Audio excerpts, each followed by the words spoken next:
From script to screen, every film is brought to life by visionary creatives and executives, all sharing one mission: to captivate the audience. Hosted by award-winning movie strategist Kevin Goetz, our podcast, Don't Kill the Messenger, offers a filmmaking masterclass through intimate conversations with Hollywood's most influential voices. And now, your host, Kevin Goetz. San Diego's Comic-Con is the world's biggest celebration of comic books, superheroes, and pop culture, drawing hundreds of thousands of fans every year since it launched in 1970.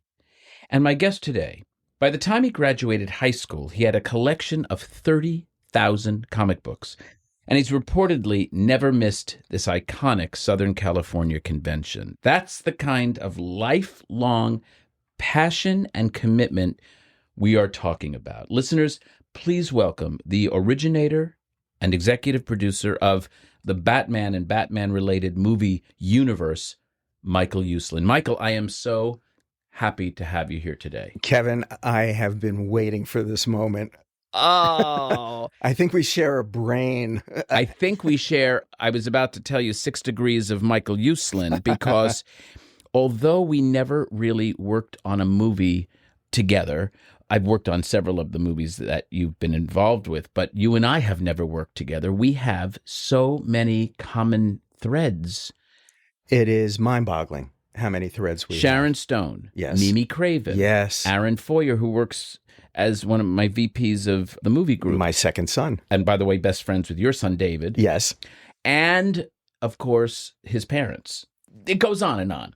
But wow. The longer we talk, the more we find we have these threads that bring us together. It's really incredible. So let me start with a Jersey boy to a Jersey boy. Yeah. But you were Bayonne and grew up in Monmouth County. I can clarify it. Please. I was born at exit 14C. Okay. Grew up at exit 14A. Moved to exit 105 on the Garden State. On the Garden State Parkway. That first for the Turnpike, by correct. The way, for and those now, people who don't know. Oh, yeah, you have to know how to speak Jerseyese. Now I live at exit 145. Now? Yeah. You're in Springsteen territory? Yeah, I grew up down the street practically from him. Asbury Park and Colts Neck. Yeah, Belmar, going all the way back. That was my beach. Belmar was my beach. Michael and I are destined to be in each other's lives and to be dear, dear friends. We were just at a wedding. Aaron, of course, and his beautiful bride, Stephanie. Yes. In San Diego, which is, again, what I brought up earlier. San Diego, not an unfamiliar town for you. I mean, that was your playground with Comic-Con for years and years and years. Absolutely. And actually, before San Diego Comic-Con existed, it was New York Comic-Con. In a dingy hotel, wasn't it? Yes, the Broadway Central. Oh, God. It was probably... What year are we talking? 1965. Kevin, it was probably palatial the weekend of Lincoln's inauguration. But in 1965, it was virtually collapsing upon itself. It was horrible. What I love about you, among many things, is the fact that you are living proof of finding your love at the earliest age, which I can relate to, by the way, and very few of us can, and never really veering from your leitmotif, the thing that really sparked your passion, your love, comic books. Truly. My mom told me I learned to read before I was 4 from comic books. And they were always around me. I have an older brother, Paul, who brought them initially into the house. My older brother was a superstar at every sport he ever did. And I grew up living in that shadow. Just the two of you? The two of us. Is he still with us? Yeah, he is an optometrist in Ann Arbor, Michigan, and loves what he does also. He's still into comic books? No, he has let me run with that ball, but he loves his optometry business. Well, you've been mildly successful with taking that ball. I can't even fathom how I begin this conversation because you have so many credits. You're so accomplished. But I do want to start with one of my favorite shows, my entryway into the Batman universe, and I know you have an opinion about it, and my brother Peter's favorite show, which was the Batman series in the 60s, probably the bane of your existence. Tell me about it. Nah. To any purist, it is the Antichrist. It was, because by that point in time, Kevin, I was a hardcore comic book fan. I was already involved in the history of the comic books and the superheroes. I lived an hour outside of New York City. And it turned out I learned that all the great creators, writers, artists, editors of the comic books, they lived either in New Jersey or Long Island or New York City, because the whole industry was really based in New York at that time. So thanks to my parents supporting my crazy interests, on weekends I would go and visit these creators in their homes and interview them. And they opened up the world of comic books and comic book lore. Like as a teenager? Starting at age 12. Wow. And that became such an important part of my life. But I met the creators of Batman. I met Bob Kane and I met Bill Finger. I'm one of the only people alive today that met Bill Finger. But they were literally the creators from the, what year are we talking? 1939 Batman. But Kane went on to do the series. Kane survived Finger. Aha. Finger never got the money and never got the credit and died penniless in an unknown grave. Oh, Lord help me. And there's been a big effort thanks to Mark Tyler Nobleman, Bill Finger's granddaughter Athena, and a bunch of us who worked hard over the years to get him credit as the co-creator of Batman. Very menschy. And to get his estate paid for the contribution. And that's been an important part. But so I met these guys. They told me how Batman was created. They told me what the vision was for Batman in 1939 when they created it. And it was not to make Batman into a joke. It was not to make him into a comedy, to have people all around the world laughing at Batman.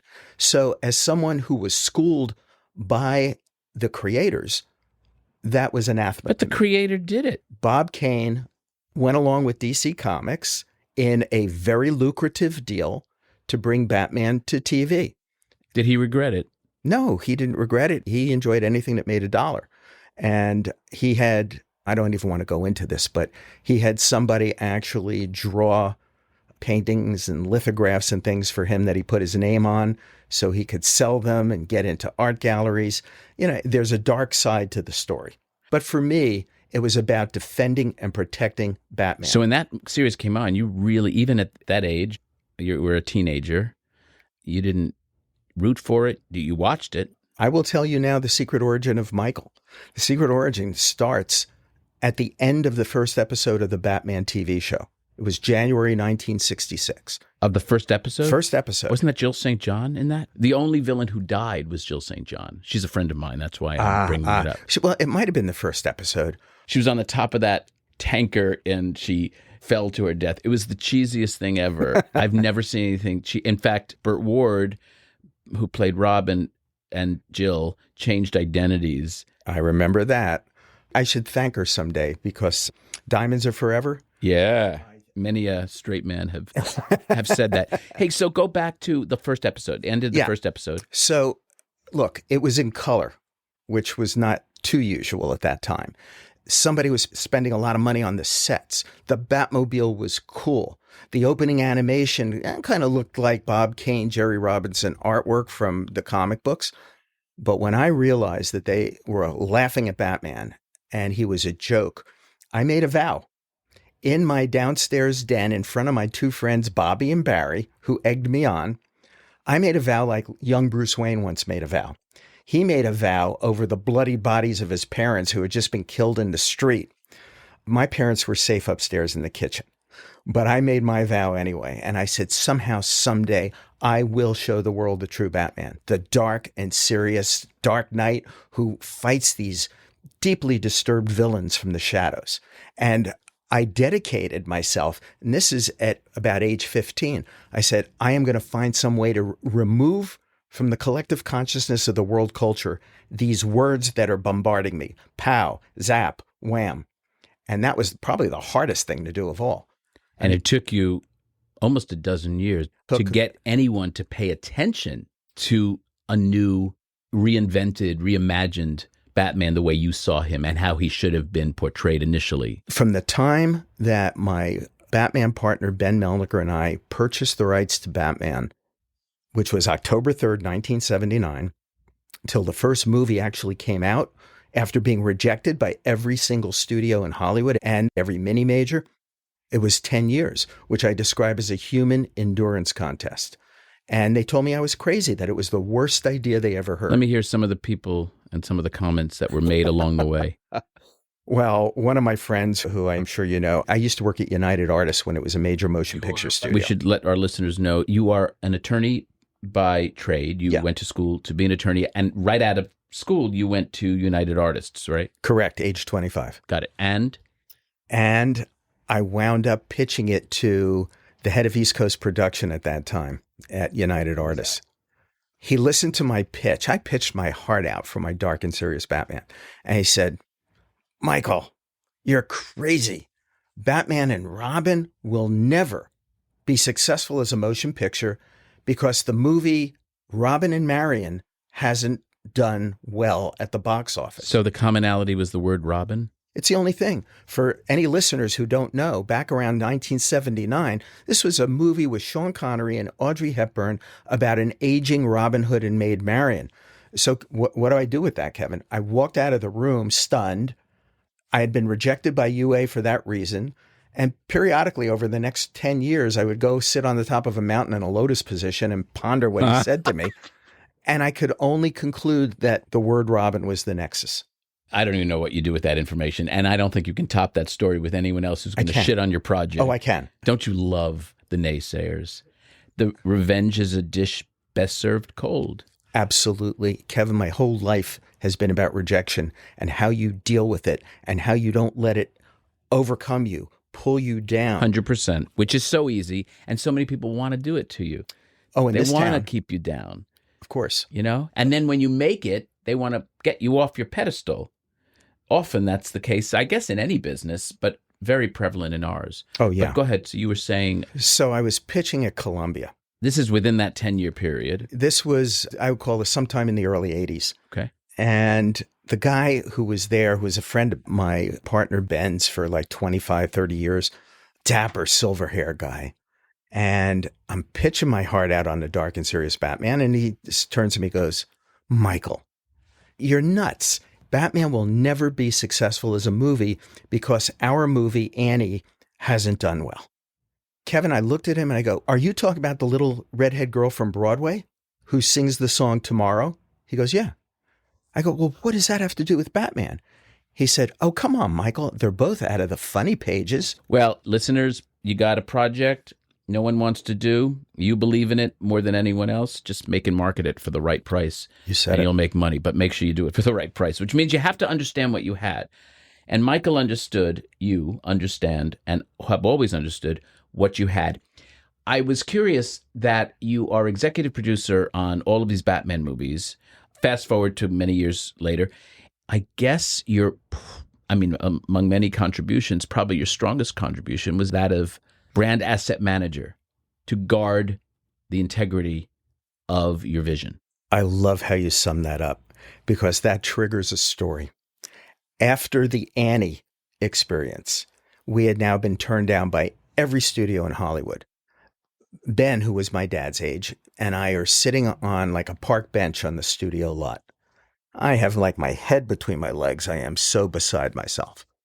And what had just happened after that Annie moment, the executive turned to me and said, listen, Ben, I've known you for a long time. If you boys really want to make a Batman movie, I will consider it.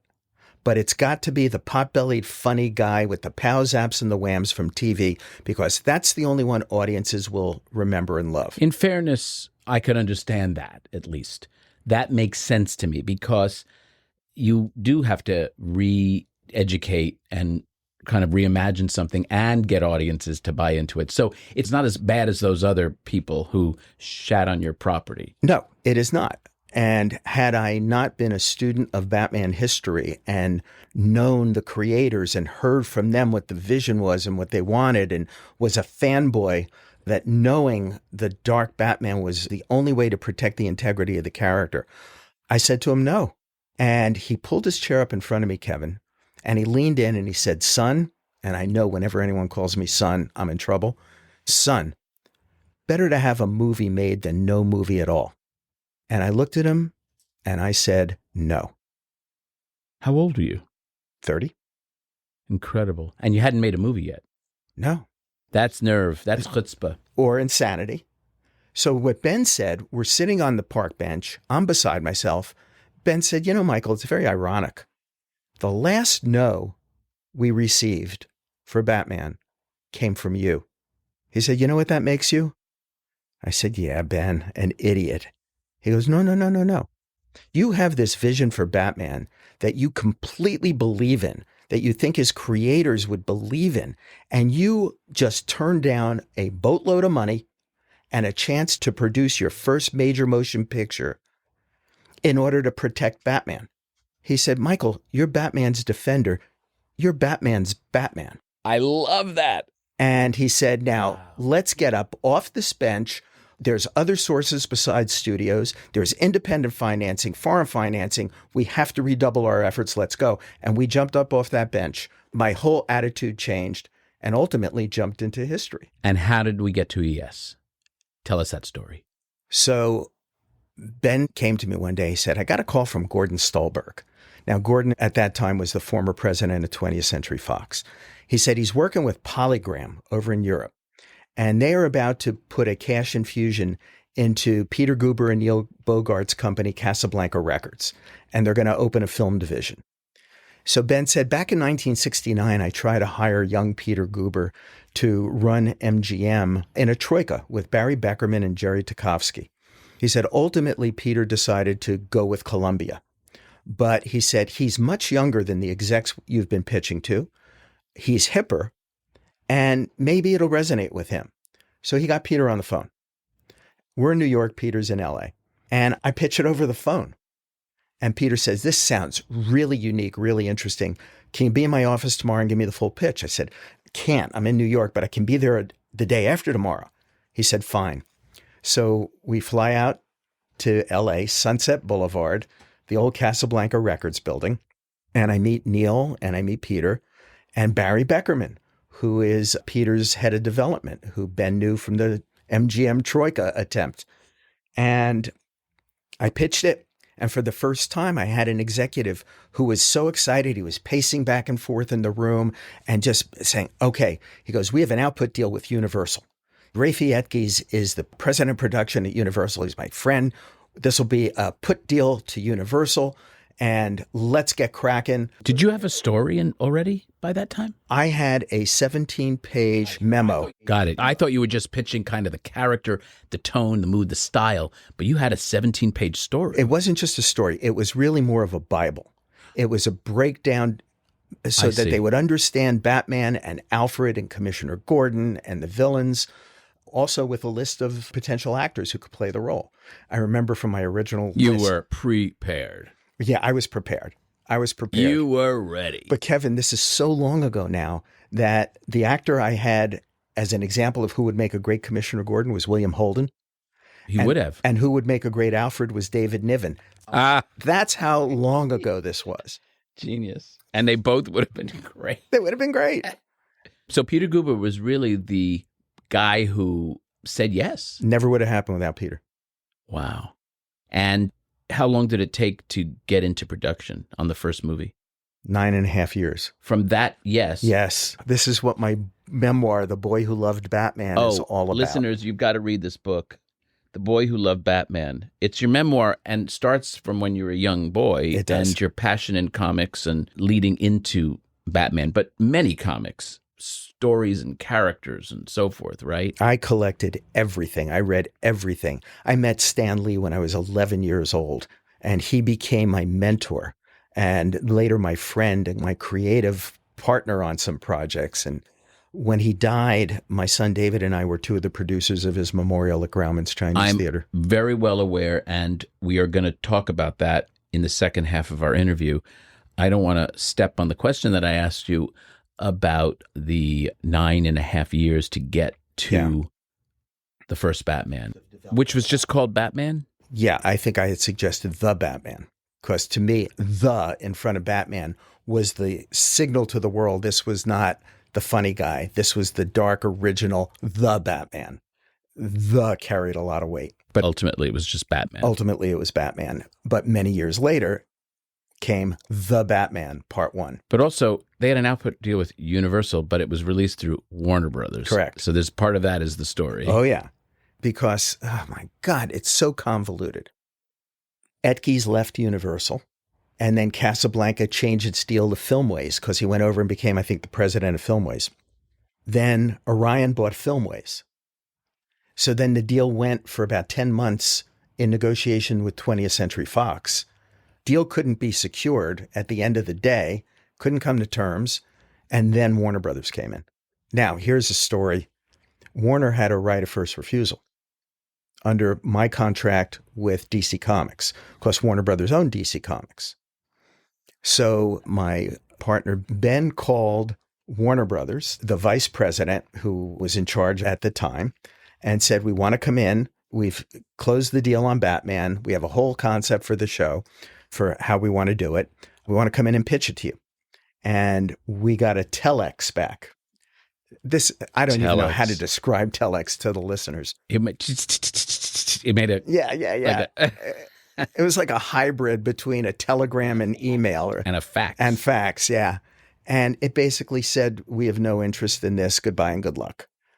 They didn't even want us to come in and pitch. Devastating. Yeah. I actually reprint that telex in my book, The Boy Who Loved Batman. So another reason to buy the book.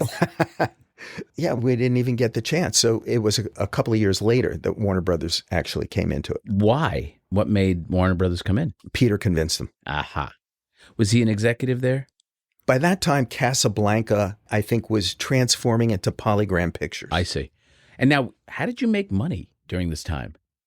Were you at UA still? No, I had to quit my job in order to do this. But what did you do for 9.5 years to make money? First of all, I quit UA when my wife was 9.1 months pregnant. Oh, geez. And said goodbye to my medical insurance, my dental plan. Okay, that's ballsy or insane? I couldn't have done it without her full support. I had a great support system with my parents, her parents, my brother, my friends. You can't do this alone. You've got to have people that believe in you and back you. Did they actually give you the money to follow your dream? No, actually, they offered. Nancy's parents offered, but I wouldn't take it from family. I had been told you do not take investment money from family. So what'd you do? I went to a network of friends, doctors, dentists, lawyers. And sold them shares. Sold them shares of this venture. It wasn't in the company. It was in the project. So it was in the first Batman movie. So you never had to pay beyond. That's smart. Yeah. That's a very interesting piece of this puzzle. So you were very resourceful. I have to say that all these friends and all their connections, nobody knew a damn thing about Batman. But they believed in you. They were investing in me. And that put another layer of responsibility on my shoulders. That's super cool, man. That is just great. I've always banked on myself when I've been asked to take stock in another company. I'm like, no, I'll take stock in myself. I believe in me and I believe what I can do. And it's wonderful when you have people that also really believe in you and what you can accomplish. Really, it's really very moving. When we come back, we're going to talk to Michael about Stan Lee, among other things. We'll be back in a moment. If you're curious about how movies actually turn a profit, I've got something for you. My upcoming book, How to Score in Hollywood, dives into the intersection of creative instinct and audience insight and where the business of film meets the art of storytelling. The book is available for pre-order now on your favorite bookseller platform. I'm also putting together a book launch team, and I'd love for you to be a part of it. We're looking for people to help spread the word ahead of our November release and also to leave a short book review after its release. In exchange, you'll get early access to the book, exclusive behind-the-scenes content, and more. Sign up to join my launch team or for book updates at kevingoetz360.com. And as always, thank you for your support. We are back with the wonderfully committed, passionate, and exemplary producer and man, Michael Uslan. And a little insane. And a little insane, which I agree with, and part of the alchemy of your success, I imagine. So tell us about Stan Lee, because Stan, my understanding is that Stan actually came to you because there was a lot of press and publicity when you were a student at Indiana University. And while you were in school, you were actually teaching the first accredited course, and it was on comic books? First in the world, first college accredited course on And you're a comic student. books. I was a junior. That's beautiful. So he gets wind of this because that brought a lot of attention to you and your collection. What was that like to get that phone call? Do you remember the movie The Ten Commandments with Charlton Heston? The parting of the Red Sea. No, it was. Oh, no. It was when the burning bush appears and starts talking to him. So God appeared. Oh my God! Yeah, this was my God. This was my burning bush. Well, how did it work? So I got in a lot of publicity. The registrar saying, Michael, you have a message from... Nope, better than that, Kevin. God. Better than that. This course got tons of publicity. I was on radio and TV talk shows.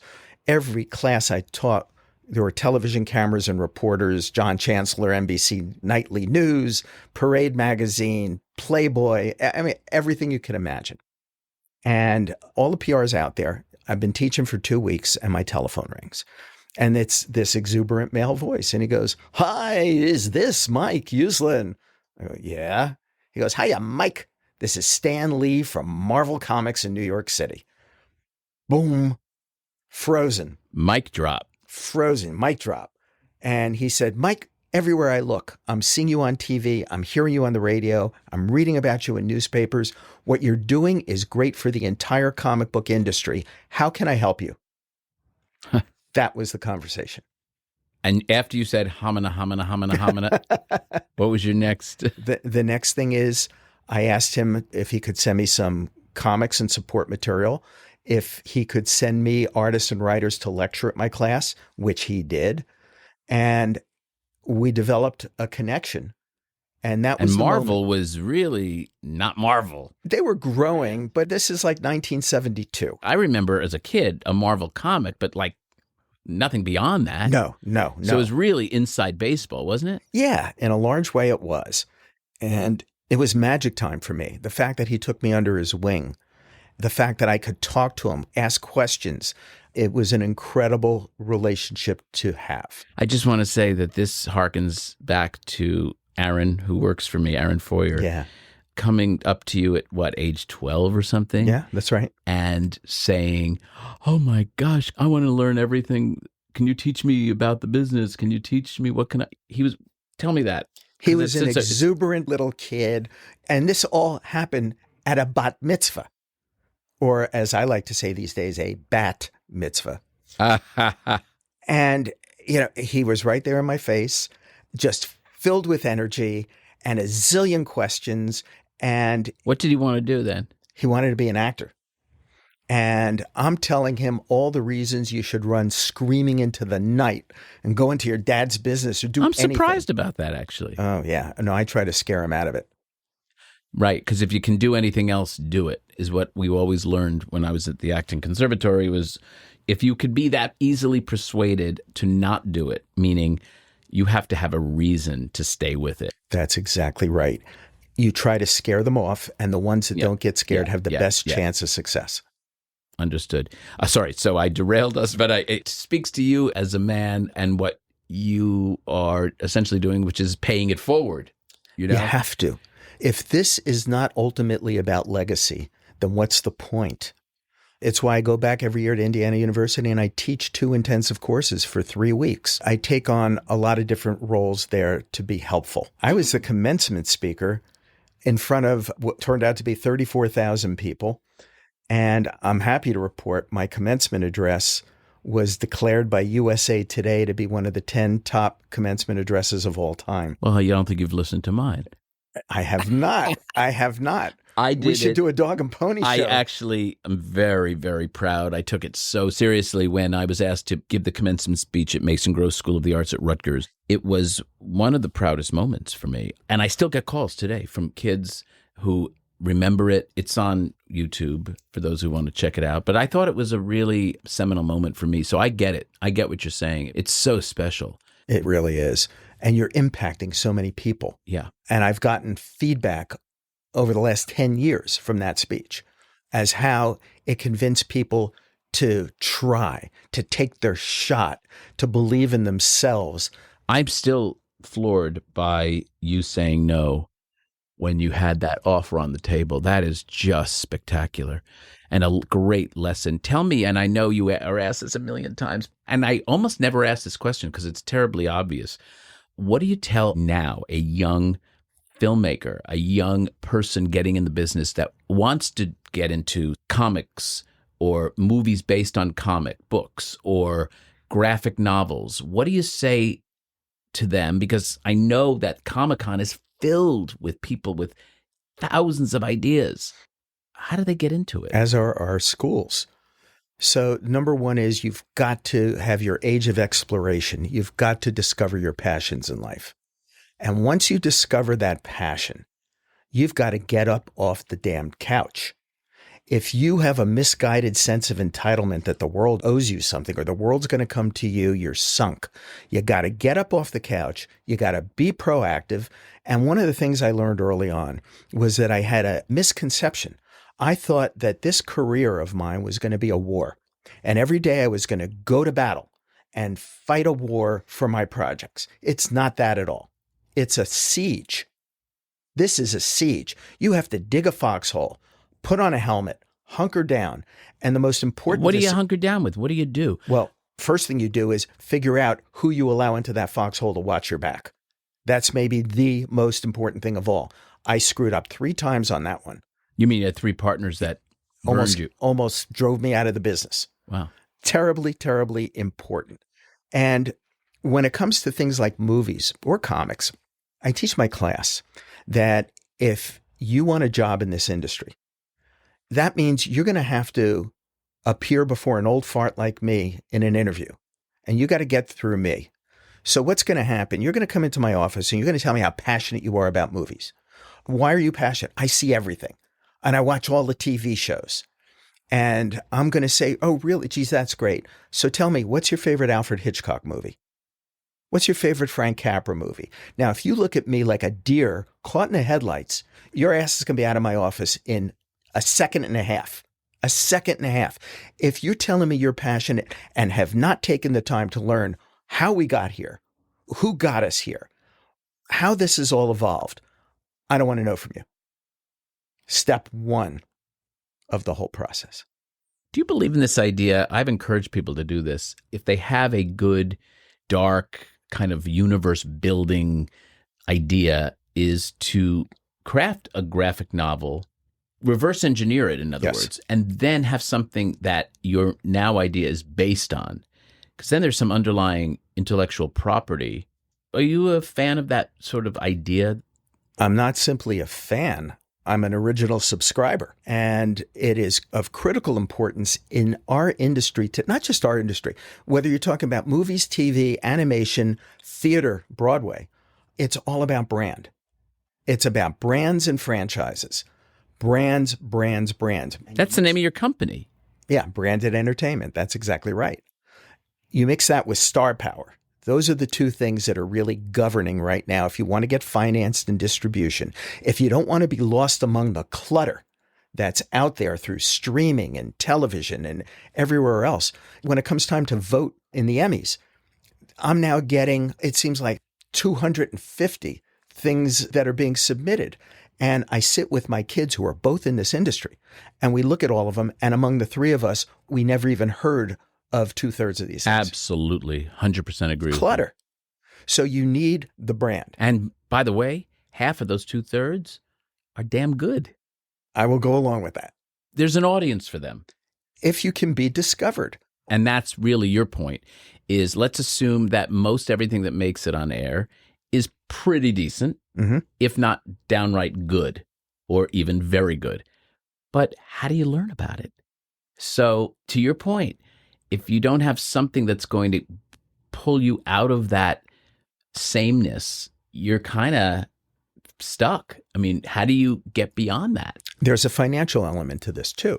Let's say you're a writer and you've got an original screenplay that you want to start a franchise or you want to do something. It's exactly what you said. If instead of going out with an original screenplay, which makes life even tougher, and you don't have a brand attached, you reverse engineer your brand. So you make the deal for a book or a graphic novel. And then you can hold in front of an executive's face a solid project that they know somebody invested money into and that it's out there. And that's critically important. Now, financially, as a writer, you're now the literary property owner. So if you make a deal, you're going to get an option payment. You're ultimately going to get a literary purchase In price. music world, it's like the master use and the publishing rights. Correct. And then on top of that, you're being paid for a screenplay, whether it's one draft. It's like you holding both forms of those. Yeah, that's really smart. And you've added so much income. Indeed. So I'm glad I've sort of advised people to go in that direction. Stan passed away. I know you mentioned you guys had a lifelong relationship, and then you honored him in such a magnificent way at Groman's Chinese. Can you tell us about that? Yeah, we did this with Legion M, which is an organization made up of fans. And it was just wonderful. We had a lot of people there. From Kevin Smith was moderating, people from Mark Hamill to Lawrence Fishburne to RZA, people from the TV shows and the movies, as well as from the world of comic books. And it was kind of a This Is Your Life, Stan Lee retrospective. It was an entire day long. And I have to say, I kicked it off in front of Grauman's Chinese Theater the way I knew Stan would want this to go. Which was me standing up there and going, none of this would exist. There would be no Marvel Universe. This was not a one-man show. These were done with Stan and his co-creators, Jack Kirby, Steve Ditko. I had Jack Kirby's granddaughter come up, Steve Ditko's nephew come up, and make sure everybody understood this was a co-creation process of many people. Collaboration. Yep. That's how he would have wanted it. In a sentence, describe him to me. Exuberant, funny, smart, creative, and filled with life and love. You're getting emotional. I'm sorry. No, I don't apologize. He touched you deeply. Yeah. We all have people, I think, or hopefully lucky enough to have people who inspired us the way he inspired you.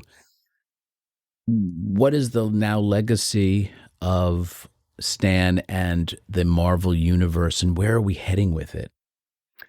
I believe that Stan and his co-creators are today's version of not only Walt Disney, but Homer. I think they have given us a modern-day mythology. Archetypes. Yes. And it doesn't matter. That's Jungian. I mean, that's very, very deep. It is very deep and meaningful. Yeah. And that's what transcends cultures as well as borders. It doesn't matter, Kevin, if we call them King Arthur and the Knights of the Round Table or the Avengers. It's the same thing.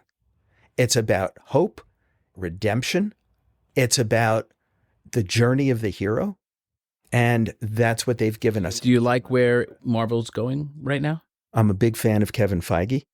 Well, what a major talent. Oh, Kevin worked with us back on the days of Constantine when he was with Lauren Schuler Donner. I believe in Kevin. See, he said it again, folks. I believe in Kevin, which, again, if you don't have that strong visionary and leadership, you're kind of sunk. Yeah, DC has it now, It's what too. you did for the Batman franchise. That was you. That is you. Well, today it's DC Films, and you've got James Gunn and Peter Safran over there who are just getting started with Superman. That's going to be really their big debut, and I believe in these guys. Have they reached out to you to consult with you at all? Peter's great. We have a great. Wonderful, wonderful relationship. I worked on many, many movies with Peter over the years. And as I've told them, right now, I'm not a kid anymore. I'm 74. You look marvelous. Oh, thank you so much. You look marvelous. I am now their biggest cheerleader. It's great. I am now Batman's biggest cheerleader. Batman will live forever because he's human. Yeah, I want to talk about the future of superheroes in general. I think what you did and what Stan did, and I know Stan talked about this publicly, was humanizing these characters, making them feel and come to life in a way that we could all relate to. And that goes back to the archetypal nature of these characters. But even more than that, these are like flawed individuals. Is that the secret of the great superheroes? It is. And here's what happened. I'm at lunch with Stan at Nate Nowell's. So we're there, and the Iron Man movies had come out, and the first Spider-Man movies came out. And Stan said, you know, Michael, there would be no Marvel Cinematic Universe if it wasn't for you guys. I said, what are you talking about? He goes, if it wasn't for Batman 1989. I said, explain. He said, you humanized Batman. The movie was not about Batman. It was about Bruce Wayne. That changed everything. And that was Tim Burton's idea. That was Tim Burton's big idea. That was the game changer. That would change the entire world's perception of comic books, superheroes, and supervillains. And he said, think about it. The key to opening the door to the Marvel Cinematic Universe was that our Iron Man movies should really be called Tony Stark. Yeah. Our Spider-Man movies should really be called Peter Parker. Genius. And that's only based on what was learned from Batman 1989. Absolutely. Makes all the sense in the world. Yeah. How did you get Tim Burton? I got a call from Roger Birnbaum. Oh, the best. You know, this Batman franchise would not be without Roger. He is one of the secret powers behind this franchise having been given birth. Roger said, I want you to see the fine cut of a movie. I said, fine. So I went over to Warner Brothers. I saw Pee-wee's Big Adventure, the fine cut. And he said, what'd you think? I said, I think it is the most creative combination of direction and art direction I've ever seen in my life. They said, well, there's this young animator who's now directing. Anyway, they set up 3 lunches for me with Tim. And at the first lunch, my job was to indoctrinate him into the world of the dark and serious Batman. And just as importantly, keep him far away from the goofy, corny, crazy stuff. And by the end of the 3rd lunch, I knew this had to be the guy. That was spot on. How did you cast Michael Keaton? That was Tim Burton. Why? He worked with him on Beetlejuice. He knew what he was doing on Clean and Sober. And oh, that's why. Because it's in his brand at that time, he was just doing comedies. Correct. He had been doing comedies. Clean and Sober hadn't come out yet. Correct. So he saw what he could do as a dramatic actor. Yeah. When they first told me that Tim wanted Michael Keaton, I was apoplectic. I said, wait, I've been at this for like 7 years. That's what I thought. For a dark and serious Batman, and now you want Mr. Mom, as Batman? So they showed me a rough cut of Clean and Sober, and I took it all back. And it was when Tim Burton explained to everybody that this movie had to be about Bruce Wayne, somebody who's so driven, so obsessed, to the point of being psychotic, that the only way to avoid unintentional laughs from the audience when they see him getting dressed up as a bat was to have someone like Michael Keaton instead of a serious, quote unquote, serious actor of the day. Nor, since Jack Nicholson was signed to play the Joker, nor could you have an unknown play Batman to Nicholson. Nicholson would wipe the screen with the guy. That was genius casting, by the way. Oh, my Lord. You know that story, right? No. Oh, my God. I just know there was a lot of money involved. All right, let's go back to ground zero. May 1980. It's Memorial Weekend. Talk about coincidence. I'm leaving my job at UA. I get on the bus going back to New Jersey. I get the afternoon paper. It's the Post. I open it up to the movie section. What are the holiday movies that are opening up? There's one called The Empire Strikes Back, and another one's a horror movie called The Shining. And as I turn the page, Kevin, there's this maniacal-looking picture of Jack Nicholson peering around a doorway. It's now the iconic Here's Johnny shot. I go, oh my bleeping God, this is the only actor who can play the Joker. I tore that picture out of the newspaper. I get home, I run to my desk, I take white out, and I white out Jack's face. I took a red pen and did his lips. I took a green magic marker, I did his hair. I went back and I showed everybody involved. Jack Nicholson is the only actor, look, who can play the Joker. That was my dream. Oh, God. Now, I saved that picture. I never throw out anything. It's in my book. He lives across the street from me. Oh, does he really? Jack does. And he's from my neighborhood in Jersey. He is? Yeah. Yeah, he went to Manasquan High School. You're kidding me. No, grew up like in Neptune. He used to hang out at the Osprey. Did you ever go to the Osprey bar? No, but the Stone Pony.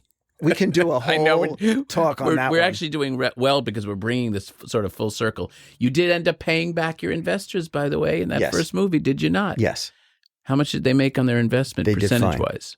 They did fine. You took care of them. The Batman took care of them. Beautiful. Before we break, what is something that nobody knows about you? You've done so many interviews. Tell me something that no one's asked you before. I fell in love with the first girl I set eyes on in college on day one. Oh. And all I heard for 4 years. What was her name? Nancy. I'm joking. No, her name was Jill St. John. Yeah, right. Actually, Nancy should give some credit to Jill St. John. Again. Tell me about Nancy. So she wasn't even unpacked when we went out for the first time. And all we heard was, you don't fall in love with the first person you see in college. It doesn't happen. So we are closing in right now on our 52nd anniversary. Oh, my God. Mazel tov. Thank you. So, again, heading into the last minutes of this interview, I want to ask you about a significant mistake that you made sometime in your career that you really learned from, turned out to be a great life lesson. Due to my very nature, my tendency is always to believe somebody, and my tendency is always to give them the benefit of the doubt. I got severely burned by that early on. 3 times, you said. Yeah, it turned out to be 3 times. I should have learned from the first time. But years later, I made the same mistake. And years later, I made the final same mistake. Trusting wrong people? Yeah. And believing them when they said something and assuming it was true. In retrospect, what did you learn from it? And what would you have done differently? One of the great things about getting older is, A, the amount of self-confidence that you build from your experiences. You know, for many, many years now, I have not had butterflies in my stomach because I either know how to handle a situation or if a problem arises or who to call. Also, as you get older, you lose part of your filter. And I've learned, A, I don't have to be liked by everyone. And the most liberating thing I've learned is it's absolutely fine to say no. Well, you learned that obviously early on. Yes. And these are the things that are part of life's lessons. And for me, the only way I could learn it was through some hard experience. Okay, but you said you made the same mistake. So Yeah. What would you have done differently? Was it have paper? A, I would have, Like a contract? even though at those moments in time I couldn't afford lawyers, I would have brought in lawyers because it's too expensive not to, as opposed to bringing them in. B, I've learned this thing called due diligence, where you've got to do your homework and you've got to really learn who you're dealing with. The basic business tenets. I did not go to business school. Nobody taught me these things. I was left to learn them the harder way. Life lessons on the street. Yeah. You told me at lunch not too long ago that you got screwed over pretty badly by somebody or some company, and you decided not to go after them. Yeah. And I just thought that was a terrific lesson. Most people are like, sue those mother effers or whatever. And because of your life experience, you probably realized, you know what? Life's too damn short. Without getting too specific, or you feel free to get specific, but I don't want to put you on the spot. Tell me about that. Yeah. At that point in time, we were dealing with a very, very wealthy businessman in New York. And I had created a primetime TV series that I wanted to do. And he was interested in committing to back us on it. And instead, what ultimately happened was he did an end run around us and took the ball and my ball and ran with it. And I was in shock. I mean, I just couldn't believe this happened, that anybody would do that or why they would do that. And my partner, Ben, who was my dad's age and very sage, Ben said, Michael, I know you want to sue him, but this is a very wealthy, powerful person who has 20 lawyers working for him every day, controls a lot of law firms in all the major cities. If we are to sue him, which he said I'm willing to do, it'll be 5 years before we get to court. It will cost well over $1 million in legal fees and expenses. But worse, it's going to eat you up emotionally. It's going to eat up your time. It's going to divert you from doing new things with your time and your brain and your spirit. So my advice is, you're a young enough man, learn from this, and let's move on and concentrate only on new things. And he was absolutely right about it. He was also the one, Ben, who told me, at your worst moments, at your lowest moments, when everything is going bad, when everything's collapsing, he said, you have to say, quote, "This is the greatest thing that could have happened to me because." He goes, and then you have to fill in that blank. Mm-hmm. I said, come on, Ben. He goes, you need to fill in the blank. I just asked the question. You did. Not 5 minutes ago. I said, what was the mistake? What did you learn from it? Because everything has to have a reason for being, or it was in vain, right? And when I was at the lowest point of my Batman career, at the time of movies Batman and Robin and Catwoman, and I was at my lowest point, Ben said, do it, Michael. You got to do it. I said, okay, this is the greatest thing that could have happened to me because the studio's going to get burned by this. And next time they're going to want to do it the way I always want to do it, which is the dark and serious Batman. So like the Phoenix Rising, in the ashes of these movies that upset me as a true blue Batman guy, comes the genius of Christopher Nolan and the Dark Knight trilogy. Wow. Michael, I can't thank you enough for being here, for sharing your stories, and for being such a mensch and a Hamish man. It's a privilege and honor to know you.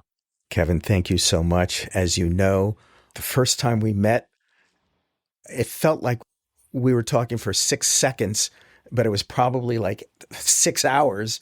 We have a commonality. We have a bond that has been incredible in so many different ways. Honestly, I think it's a decency. I think it's the fact that we have conviction and we share passion. I think that that's what it is, and I am moved by it. Same here, my friend. Thanks so much. Thank you. To our listeners, I hope you enjoyed our interview today. I encourage you to check out all of the Batman and Batman-related movies in the universe discussed here today. For more filmmaking and audience testing stories, I invite you to check out my book, Audienceology, at Amazon or through my website at kevingoetz360.com. You can also follow me on my social media. Next time on Don't Kill the Messenger, I am very excited to bring you a special episode all about the art of the focus group. Until then, I'm Kevin Goetz, and to you, our listeners, I appreciate you being part of the movie-making process. Your opinions matter.